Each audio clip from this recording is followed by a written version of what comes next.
Hi, it's Dwyer, gamblersadvisory.com and keeping it free.blogspot.com with some thoughts on media coverage of Occupy Wall Street and the Tea Party, right? Which movement is the more meaningful movement? Now, let me just say this. Our days only have 24 hours. When you're watching a half-hour newscast, I really believe that you have to prioritize and understand and get the big picture, all of us do, of exactly which movements are the more momentous movements, which ones are going to have far-reaching effects on all of us, and which ones are really more media events that, quite frankly, might not be that impactful, right? The Michael Jackson story of Michael Jackson's death, that's certainly newsworthy, but that shouldn't be as newsworthy as, let's say, the Occupy Wall Street protests or the Tea Party movement. Now let's talk about Occupy Wall Street and the Tea Party. Which one I think is the more historical, more momentous, more groundbreaking movement?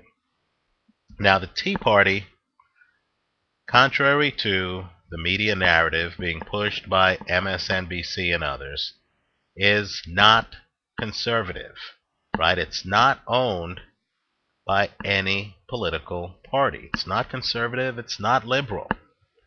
They're actually libertarian, right?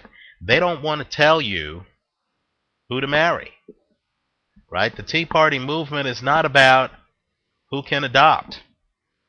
They don't want to tell you what to smoke. They don't want to regulate what you eat, right? They're not pushing to give the same food regulation FDA crowd more money, right? They're not pushing for the FDA to pass more regulation, right? They're actually challenging the existence of the FDA. They don't want to have the U.S. be the world's policeman as we have been since the end of the Second World War, right? If you go to a Tea Party rally, they're not pushing for more troops in Germany, right? They're not pushing for more wars. No one is saying, hey, we're in Iraq, we're in Libya, we're in Afghanistan. What other countries can we invade? Right? No, that's not, the people in the Tea Party aren't out there talking about axis of evil and us versus them. Right? What they're saying, in fact, is a very different message of let's take care of our country. Right? Let's not try to bully foreign countries. Let's try to defend our own. Simply put, what the Tea Party wants, in my opinion, is they want our government to stop spending and stop regulating us into oblivion. Right? That simple thought is mind-blowingly threatening to our status quo. In fact, in my opinion, it is a much more threatening and much more powerful idea than the Occupy Wall Street movement, because the Tea Party is focused. Their target is Washington, D.C., right? They have put politicians on notice that they don't want any more multi-trillion-dollar government-sponsored crony capitalism where politicians take your money, take the public treasury, and give it to Wall Street bankers, Fortune 500 insurance companies like AIG, and GM shareholders and unions.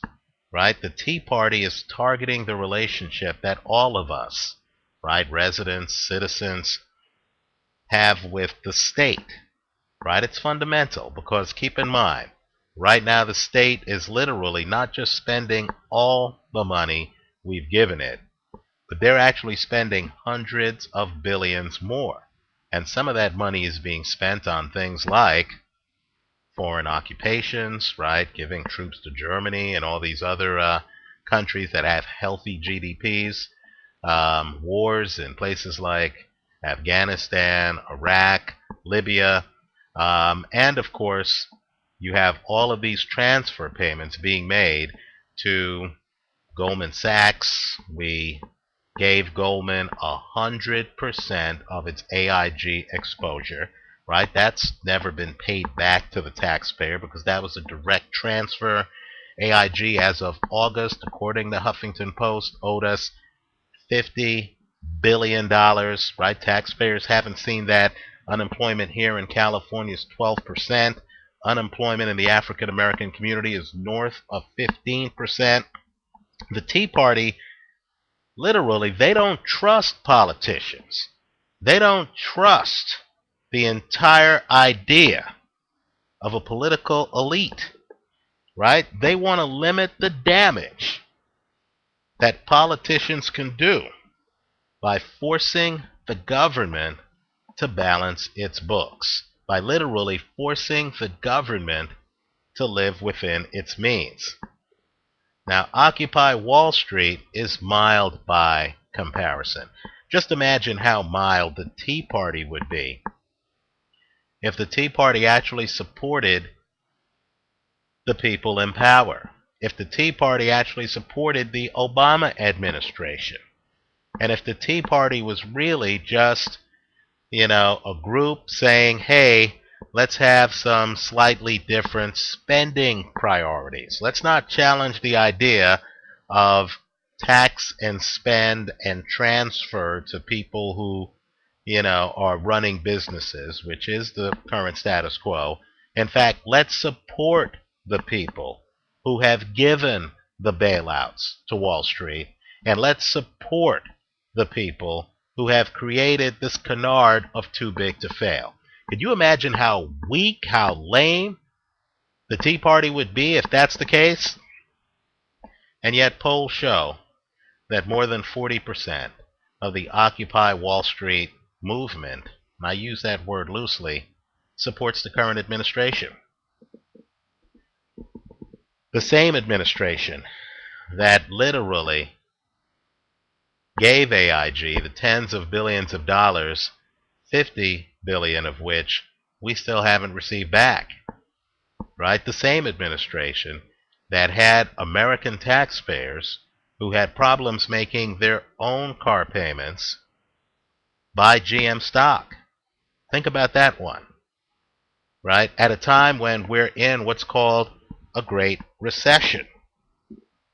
The same administration which continues to spend trillions of dollars more than it takes in, right? If you support the status quo, then how is that a historical movement? If Rosa Parks years ago sat on the bus and actually supported Jim Crow, how meaningful would the civil rights movement be? In fact, would the civil rights movement even be a movement? Right? The civil rights movement is only a movement because Rosa Parks, Dr. King, many before them, many after, literally said enough of business as usual. We're challenging the status quo. We're challenging the laws on the books, right? We don't want things to continue the way they are. Does Occupy Wall Street belong in the same sentence as the Tea Party when at least 40% of that movement supports the current administration? Also, the idea that lobbyists can work side by side with protesters is laughable, right? It would be absolutely ridiculous if the same group of donors who are shaping current policy are out with protesters who supposedly are challenging current policy, right? It's even more ridiculous when the protesters are protesting Wall Street, and Wall Street's favorite politician in terms of political donations is the same candidate that they support, right? So let me just say, if I have 30 minutes and I'm watching a newscast, I'm not going to spend as much of my attention watching protesters who support the president. I've already been inundated with administration propaganda, right? Every speech by the president, by the vice president, by the secretary of state tells me the administration's point of view, right? I don't need to hear it from protesters. I can literally turn on my TV and see another scripted teleprompter diatribe and know exactly about, where the president stands on the jobs bill, millionaire surcharge, 3 foreign wars we're in, Guantanamo Bay, which is still open, wireless warrantless wiretaps, the Patriot Act, which is still ongoing, extension of the Bush tax cuts. I already know the Democratic Party talking points. I can watch the Democratic Party convention. I don't need people out protesting who are supporting that. I already know what that is, right? So if I'm watching a half-hour newscast, I'll open my eyes when I'm hearing a group say, our role is the world's policeman. Let's dial that back. The hundreds of billions, the trillions of dollars in deficit spending that have been the culture of Washington, D.C. going back decades, let's put an end to that, right?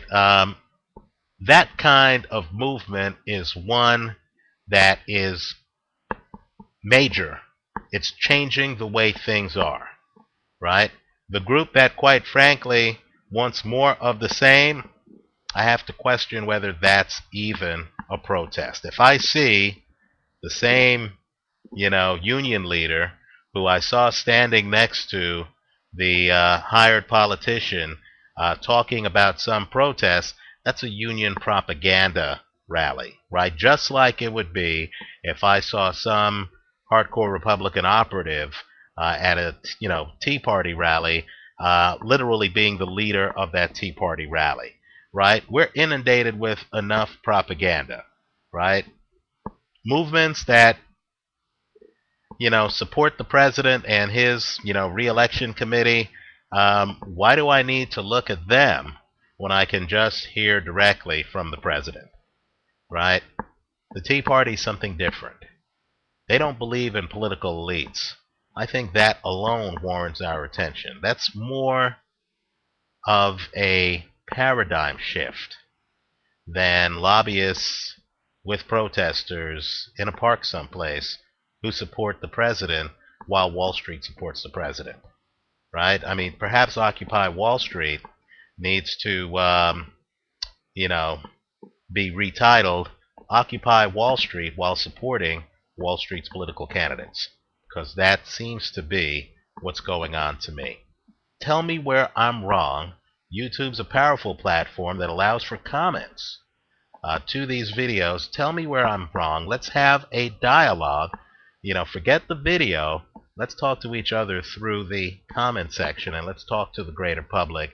Maybe I'm missing the point on Occupy Wall Street, but I just don't know how you could be a protester while you're supporting the status quo. If Rosa Parks hopped on the bus and actually supported Jim Crow, is she a protester? Let me know what you think. Leave your comments for me here on YouTube. Visit us at keepingitfree.blogspot.com. Thanks for stopping by.